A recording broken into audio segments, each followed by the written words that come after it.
Yo, yo, yo. I wonder if you guys can hear me. Check, check, check, check. I don't know if you can hear me on this thing. Let me check my microphone. Hey, hey, hey, hey. Hey, hey, hey, hey, hey. Let me go ahead and make sure that I can be heard on this thing. Hello, hello, hello, ho, ho, ho, ho, ho. Hey, hey. Oh, there we go. Hey, hey, hey, hey, hey, hey, hey. Um, okay. Hopefully, hey. Sorry, guys. That's not going to be a bunch of hey, hey, hey. The last time I was on this live was actually, I think, during the pandemic. I did my album release. So I am here because I am on vacation, chilling. Family is gone. They're on the beach or going to the zoo or something today, and then I meet them later for a little lunch. But happy 2025 coming up soon. Tomorrow is New Year's Eve. I am here to just reflect on my year, but also to talk about what's happening next year because I am set to build this channel. I don't know how it's going to happen, but I really want to work on making this more of an experiential situation. Have this channel for a long time, putting music on here, supporting other people's projects as well, the projects I've been working on. But this is the first time I'm actually sitting down talking about what I plan to do to build this channel. And I do a lot of research and stuff on other people's websites about either doing food, doing music, or music tutorials, family life, whatever. Like there's all kinds of variables, all kinds of ways I could do this. But I thought that the best way to do this would be just to talk it out live. Here I am live. Nobody's nobody's here. Oh, there's one person here. I don't know who's here, but hello, person. If you're out there doing your thing, thank you for supporting. Feel free to chat and ask me questions. Um, so, where should I begin? 2024. 2024 was a very, very uh, interesting year. Interesting year. A lot of cool projects developing. Actually, put out two albums. One at the end of 2023 called Billow. Billow was my signature sort of reflective album of me, my personal stories growing up, talking about my development as an artist, things like that. And then I came out with Bill Deluxe. Bill Deluxe was a remix of um, the first album because I wanted to do some remixes and develop some ideas based on Bill Deluxe or the first album Billow. So um, as I got into spring summer, yeah, so that was happening spring summer was Bill Deluxe. At the end of summer, came back from Europe. I don't know. Some of you guys know my wife is French, so we visit her family every summer. I was also working remotely, doing some work in different parts of France, but still working remotely. I work for a music publishing company, or I worked for a music publishing company, um, and kind of had this weird feeling. This weird. I have the sixth sense. I have a really good sixth sense of like something is off. Something is off. My boss is kind of acting kind of funny style. So I came back to the Bay Area, and I I remember walking in to the office. I had all these gifts. I was like, "Hey, here's a bottle of wine. Here's a bowl from Brittany, this region of France." Da, da, da. Everybody was kind of acting a little bit shady. Not really sure what was going on, but I was like, "All right, whatever." And I remember my boss texting me before I came back saying, "Make sure you're dressed properly," because during the pandemic we didn't have anybody come in the office so we could dress however we wanted. We had, had on these, tights and shorts and stuff. I could come in whatever. But for some reason, he was like, "Okay, we have a guest coming in or a client coming in, so please dress accordingly." So I was like, "Cool." Put on some pants, put on a nice dress shirt, just.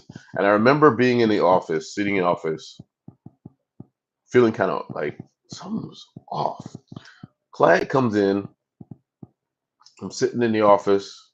I hear them kind of commiserating in the lobby, and they're sitting in because we have couches in the front of where my office is. If I go out to go to the right, then there's couches, and then there's our office manager sits in the front. But for some reason, they were introducing this client to other people in the office, except for your boy. So I thought that was weird. I was like, that's weird. Okay, maybe because he's dealing with another part of the company's stuff, like digital distribution or whatever. I don't know. But for some reason, they weren't introducing me to this client. So I was like, that's weird. And I texted my wife. I was like, that's weird. They told me to get dressed, but I'm not being introduced. Anyway, that was red flag number one. That was red flag number two. Red flag number one was walking in with the awkward faces of people not being like normal. They're acting kind of funny. So then I'm working and working, working. My boss comes in and says, "So, our client decided to not work with us anymore." I was like, "Okay, that's weird. I don't know why he would be that way." He goes, I told you he would be upset. I'm like, okay, why would he be upset? We're doing what we need to do. We're working on. So I was working on a project where we were trying to clean up this guy's publishing. He was initially with a major record label, and so we were moving his catalog over to our catalog. So I've been basically sending termination letters, emails to all these different companies saying, please, here's a document that says we are terminating this agreement here. We are now taking over this catalog. So that was like maybe a 1 to 2 year process, because when you're dealing with major record labels, sometimes they don't really listen, or they're not paying attention, or whatever. For whatever reason, they're not on top of it. So my boss comes in, he's all upset, because this guy's just decided he's had enough of the waiting. So whatever. I mean, again, it's a group effort. I don't know why you're coming to me for this. So at around 4:15, 4:30, my boss comes in. Oh, so before that, when I was gone on vacation, I don't really get paid because my boss, for some reason or other, decided he doesn't like to do direct deposits. So he was always giving us a physical check. And this fool, for some reason, always when he signed the check, he always did it on a Sharpie. So the Sharpie was always like huge, chunky writing, So sometimes I would deposit my check, and the bank would be like, "Huh? What is this? What's this funky check?" So anyway, man. So anyway, when I came in, I kind of waited a little bit because he usually has my check waiting on my desk, whatever. For whatever reason, maybe I was like, okay, maybe he's waiting for me to come back to like hand me the check, whatever. So during lunchtime, I was like, oh, maybe I'm gonna grab my checks. I had 2 checks coming. I'm gonna go talk to him and say, hey, I want to go to the bank, deposit checks. So I go over to his office around noon, and I was like, hey, what's going on? Just letting you know, I'm just checking in. I want to see if I can grab those checks so I can go make a deposit because we got bills coming in, this and that. But he's like, well, today's the 30th, and the first is not till tomorrow. So I'll take care of you I'll take care of you later. Take care of me later. So those 2 checks were from previous work weeks. So that money's already accounted for. So the first is the first. That's a third check. So why are you waiting until tomorrow to pay me what you owe me from 4 weeks ago? So anyway, I was like, okay, cool. He's like, yeah, I'll talk to you later about it. Okay, you talk to me later about it. Great. Sounds awesome. So so I like, walked away. I was like, cool. That was red flag number 3 right there. So anyway, 4:30 comes around. I'm like, cool, doing my work. I'm actually doing a lot of, catching up because I had some emails to catch up on, and I'm doing some other stuff. Comes in, he has the envelope with him, and he sits down, and he's like literally staring at me. So I'm actually looking at my computer. He sits down, and this is normal. He usually comes in, talks to me about the Warriors, or talks about sports or whatever. Something that we kind of talk about as we're working. He's talking about the Niners, talking about the Warriors, talking about politics, talking about whatever. Sits down, he's staring at me. So I look over and go, what's up? He's like, let me try to get an envelope. He's like,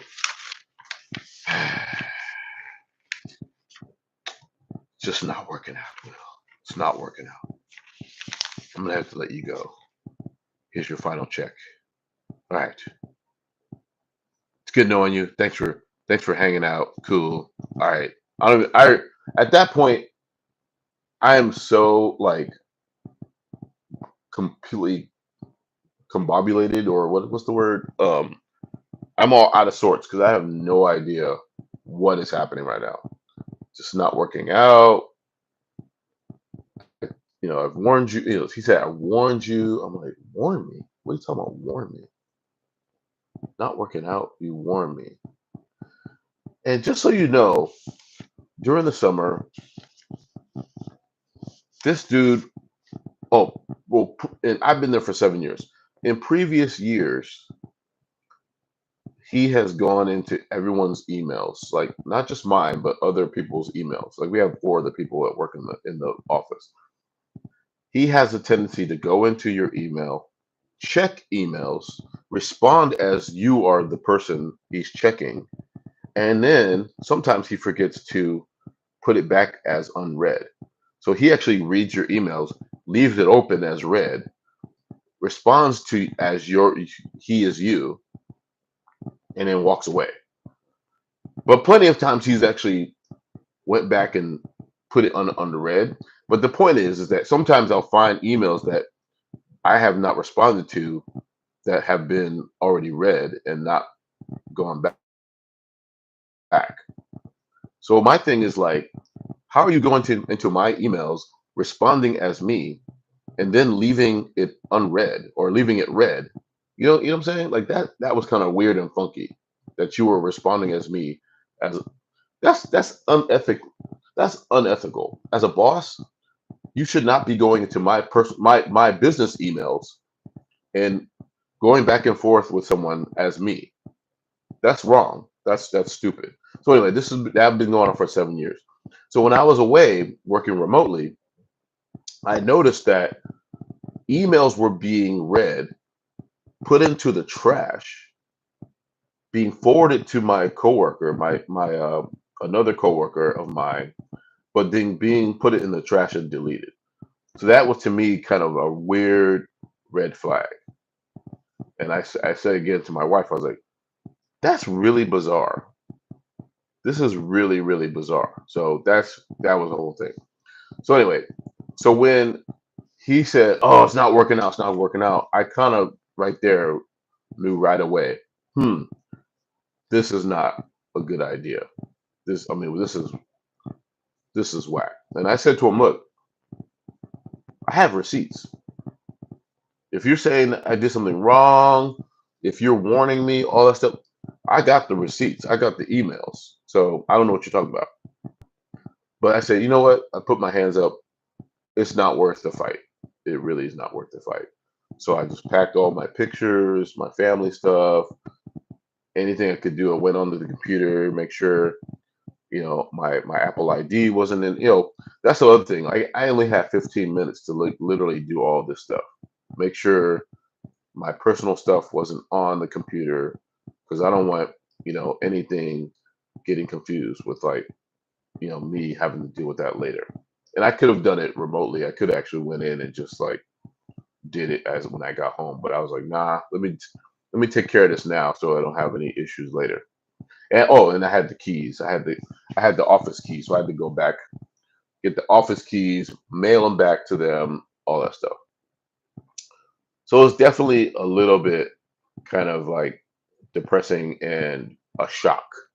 So I was like in a shock for a long, long, long time. Um, Basically trying to get over the fact that like this dude just done pushed me out. And again, like there are so many things I could talk about that was wrong with this culture, this environment that we worked in. I mean, because you basically work as a worker. When you work in an office, you're basically working nonstop all day long in someone else's environment. So it's not like you could just go do stuff or randomly. You're at work. When you're working, you're working. So when your work ends at 5 o'clock, you can't really do much. You can't go take care of business, right? And so a lot of it changed when the pandemic happened. And a lot of my job duties actually increased during the pandemic because we had a person, office manager, who I guess she had a pre-existing condition. And so when she left, I picked up a lot of other jobs at the job. So I wasn't just doing my job, I was doing multiple things. And so I never once complained about the fact that I wasn't getting more money. But it's just one of those systems of like when you work in an office, you're basically just you're at the whim of whoever's you're working for. And I thought that that was not fair. And this was definitely not fair. For 7 years of being loyal and working and taking on new roles at the company, and then all of a sudden they're like, sorry, we feel like you're not doing the right thing. Okay, cool. So this got me onto the next level of developing what I'm about to develop for this year, for the next year, which is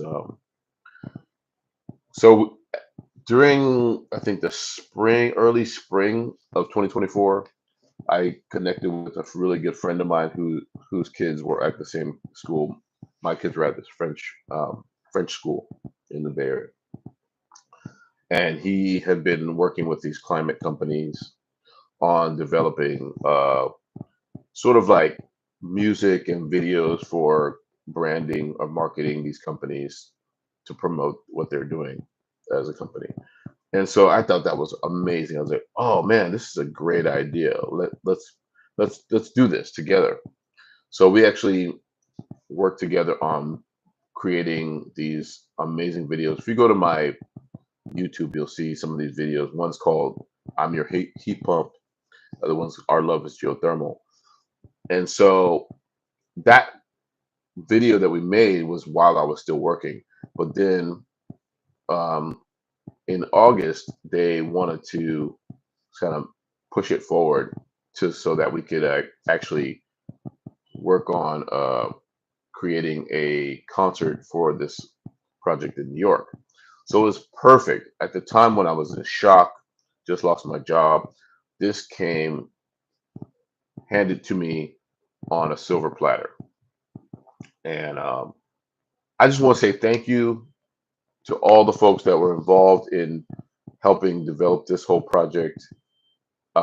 I remember when we went to shoot one of the videos in LA, and I was like in tears basically because I was like, you know what? I had just lost my job and I was in shock. I didn't know what was going on, and boom, this fell in our lap.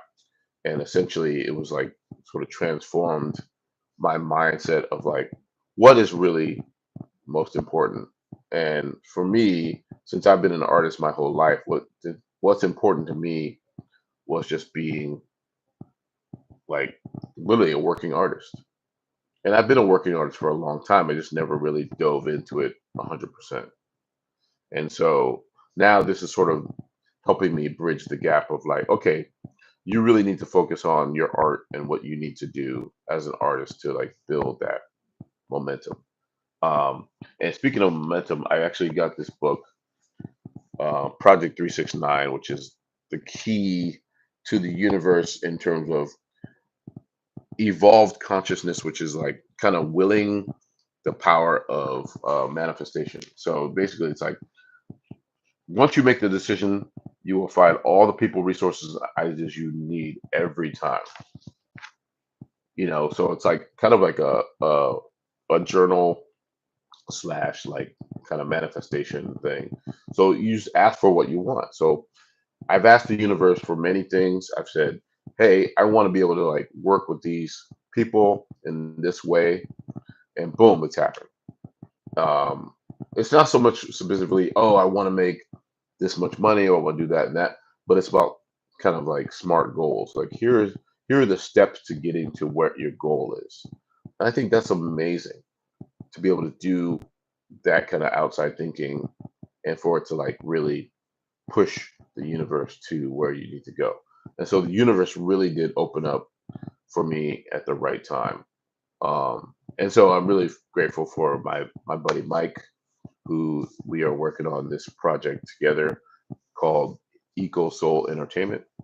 And so essentially we're coming to a point where we're developing a strategic plan or strategic press kit to work with other climate sustainable companies. So we've worked with two companies so far, but now this is a point where we're now getting to a point where we're trying to promote and market ourselves to these companies that need these support systems. Um, so yeah, so that's really the bridge for 2025. But also, it's also helped open up more relationships that I've had before to say, hey, I want to help develop, projects for you on these other levels of music and media and social media marketing, things like that. So again, 2024 was a very interesting year, sort of the precipice of what's going to happen for 2025. But again, it's up to really you as an individual to like keep pushing, keep hustling, because it's hard. I mean, it's hard being an entrepreneur for one, but it's also hard when you've had a bump in the road. Is to say like, okay, how do we do this? And then my one of my biggest supporters, just to give a shout out, has been my wife, because when the bump hit the road, it's like she could have been like, okay, go get a job quick, right? And although I've been looking for sort of work that aligns with what I'm doing right now, it's hard. It's like because essentially the being in the job market is like a lottery. When you put your resume out there, it not necessarily is going to be at the top of the list, right? And it's also who you know. If you know people within those fields, that makes it a lot easier. But um, it took a while, and slowly I'm getting these interviews and getting these folks to like kind of seek out what I'm doing, but it's hard.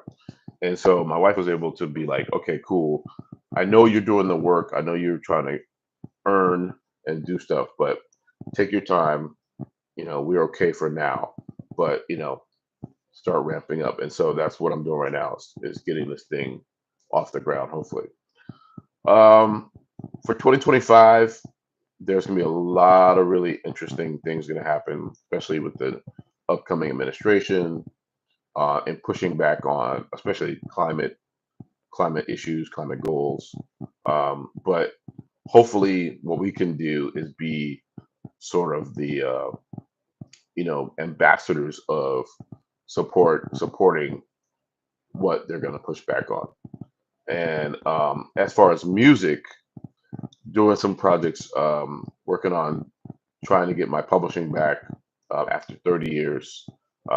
For those who don't know, I was a singer songwriter and I worked on a hit record when I was in my 20s with recording artist Tara Kemp. And that project is moving towards the second album, which we wrote the second album back in the 90s, and now we're finally releasing new music, or new music from back then, but revamping it, making it, polished, and putting it back out. So I'm really excited about working with Tara. We just put out two holiday songs this Christmas, and we sort of learned the ropes of like how to market and put ourselves out there. Still, again, it's hard because people people talk about there's no payola at radio, but there is payola. No matter what you want to, how you want to slice it, there is sort of like a way where you have to pay buy your way in. Just it's just the way that the system works, and I'm okay with that as long as you just just just be honest. Just say what it is. It is payola. Um, but hopefully, we'll be able to come out with some amazing music. Hopefully, the next month or two. We're shooting for next month and maybe possibly Valentine's Day. I talked a lot. I just want to say again, thank you to everybody who's been supporting me. I'm trying to build this channel up, trying to build Tara's channel up.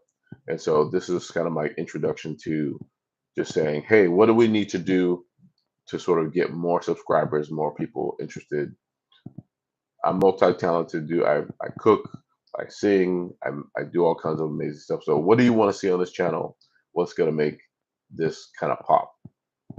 For those of you going out tomorrow night, Happy New Year. Enjoy yourselves. Be good to yourselves. Stay positive. Buy this book, man. Book is really transformative. So, do as much as you can to stay positive and stay focused for the next 4 years because it's gonna be a shit show. But yeah, take care of yourself and talk to you soon. Peace out.